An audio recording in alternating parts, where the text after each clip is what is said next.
Welcome, another episode, Dr. James Beckett Sports Card Insights here with Rich Klein. We're going to talk about 1971 Topps baseball cards. Again, part of Rich's childhood experience, part of my, that was toward the end of my college career, so I wasn't a contemporaneous 71 Topps collector. The first set I really jumped back in with after college was 72, which we can talk about whether that's a better set, but it's they're actually very different, 71 and 72. So we're going to talk about 71 Topps.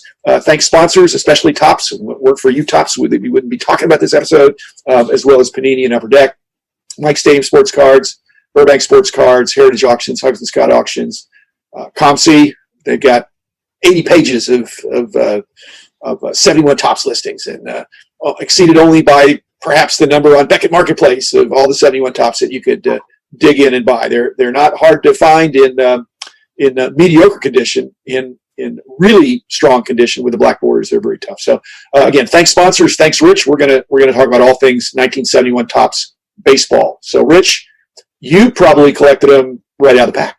I did. I remember opening 71 rack packs in 71. I wish I'd saved those. Obviously, I never opened them. And what's interesting with 71s, I actually found high numbers at the local stationery stores, which I really didn't find for 70 or 72, but I did on 71. 71s were a little more accessible, at least for me, for whatever reason. I got those at in the local, what they called stationery stores in those days. You're talking about high numbers, and you're talking about the rack packs or the cello packs, or the basic wax packs. Okay. By the last couple series, they were just basic wax packs, but I was finding them where I didn't find any packs of 70 or 72 of the last couple series at the stores where I did with 71. It's just a fascinating, I don't know why New York kept getting them all year long, but we got them all year in 71 where I didn't necessarily get them in 70 and 72. Interesting. The high number distribution, that was back in the day when Topps was not putting things out altogether. That didn't really happen till 73. But 71, high numbers are tougher for sure. They're tougher. I'm just saying, I just found them. I handled 71 high numbers when they came out. Yeah.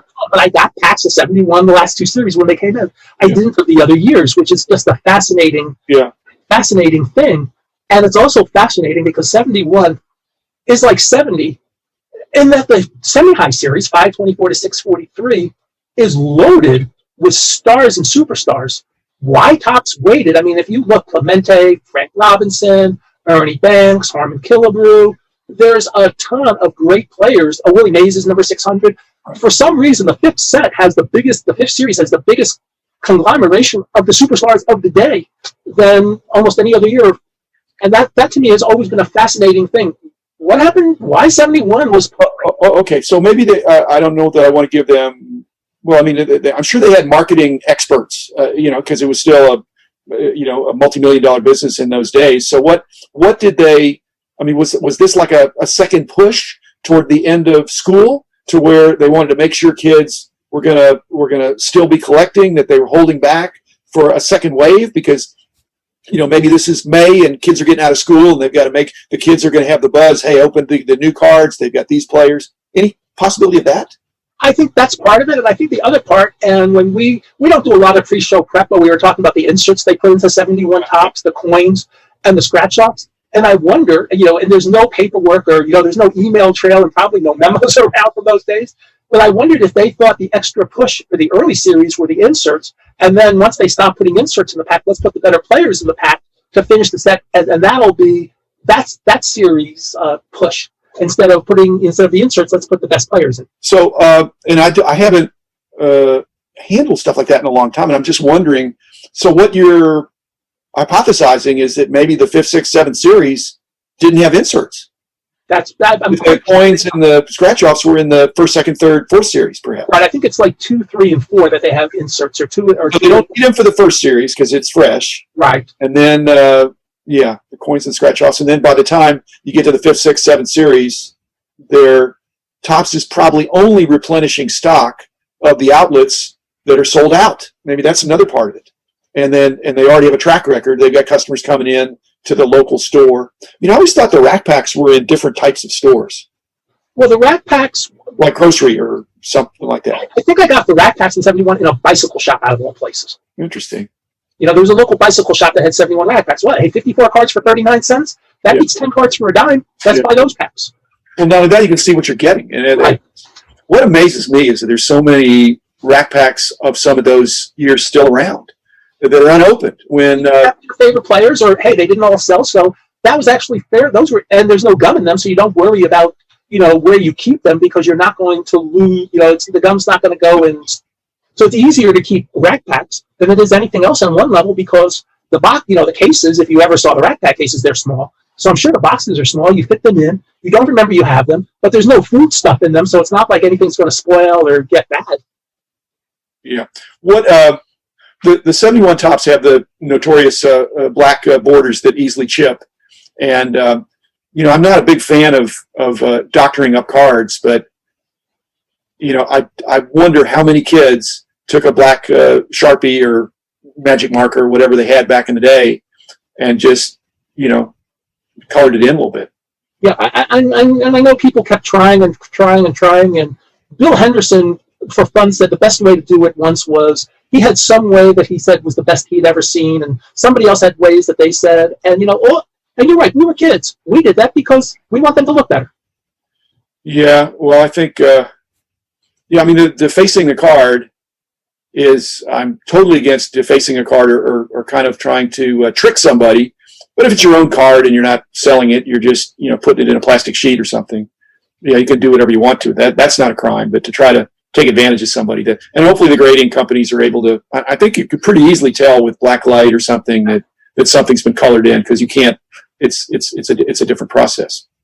The stock on the back, I never thought that 71 Tops had good cardstock because kind of like gray card, kind of like recycled cardstock. It didn't, but there was one thing I loved there were two things I loved about the 71 backs. Yeah. The photo. There was a horizontal back, you had a photo of every player. Right. You also had stolen bases as part of the stats. It was the first year Topps had stolen bases in.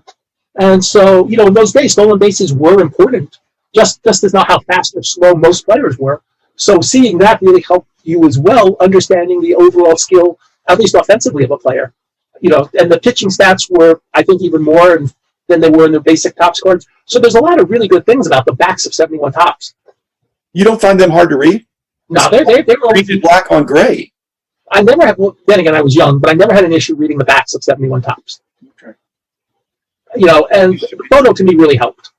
Yeah. Now that personalizes it, but it's were there? Do you feel like 71 Topps that was in response to the fact that there were a fair number of interesting action poses on the front? I did. That's the first year Topps put real action poses into cards. So you have, Thurman Munson card number 5. That's technically the first in-action card. That card is actually more popular than the Munson rookie. There's a Bud Harrelson card where in the foreground is one Lynn Nolan Ryan. There's a Chris Short. Where leading off second base is Peter Edward Rose. You've got interesting people on the cards that aren't the players pictured necessarily. So I think that was a big step forward for Topps to have actual game action photos in the cards. And they liked it so much that 72 there's an in-action basically subset. I didn't do homework for this. I mean, does 71 have just not career stats on the back? Just like it has season and career. It has the 1970 season and then underneath the career stats. That's what I'm saying. That was the short form, and that's to me less desirable. Was that right. The first year they went back to that after a while? Or? And then they went back to the full stats in 72. But 70, they had everybody. They had all the cards. Right, 71 was an anomaly. It was an anomaly. It's fascinating, but there are a lot of positives. We can use using that old term, positive tone. There are a lot of positive tones in the 71 set. If you like photos on the back, if you like having stolen bases added, if you like more stats than on the other years of Topps cards because they were able to do the horizontal format and stretch them out. So there's a lot of positives to what they did in 71. If we don't worry about what if we're not pure condition guys and we just like looking at the backs of the cards, there's a lot to be said. One of the great things about Comp C is you can take a virtual tour through the 71 Topps set and read all the backs you want, or whatever size you want to read the cards at. No charge. That's true. And no charge. I'm wondering, because Topps has not always been a public company, but they've always been a company that people could write to and express their opinions. And I'm just wondering, in 71, I doubt they had a bunch of people complaining about the black borders because that wasn't the thing in those days. In fact, they really looked pretty attractive. But the lack of career stats on the back, the fact that they went right back to it in 72 means maybe some kids, some young people, some collectors said, hey, that's not fair. We really expect you. There weren't a bunch of, there wasn't the internet or ways that you could see somebody's career unfold year by year. So what do you think? I mean, I think it's very got some feedback, and they said, don't do that. And I think it's also interesting because 71 Topps football also has like full color fronts like that. Not as bad as the black borders, but if you know 71 football, they've got red borders and green borders, and I think they've got multicolored borders for the all pro cards. So they in 71 they just loved having those colored borders instead of the traditional white borders. And they're full bleed. And they're full bleed. The technical printing term, which means that the edges are going to be susceptible to be very visible if there's an imperfection there. And so again, that's cool for BGS and PSA and SGC and graders, but it's okay. Now in 2020, Topps has kind of done homage to 71 Topps design. How is it that those they just look so much like they're in so much better condition? Is that just because they're fresh, or it's new printing technology? I think it's a new printing technology because obviously it's the Topps Heritage set, which every year is my favorite set. And a shout out to our good friend Mike Friedman, who makes sure I get a Heritage box every year. He's one of your sponsors, and he read one of my columns once and says, "Rich, I'm not going to let you not have a Heritage box." And so I'm still waiting for him to catch my check. Hint, hint. That on the Heritage box. But I appreciate the fact that he knows how much I want to get each year's Heritage, just because, especially now, those are the sweet spot years I collected. And so when I got the cards, and to Topps' credit of Heritage, now all the variations, they're noted on the back by the numbers.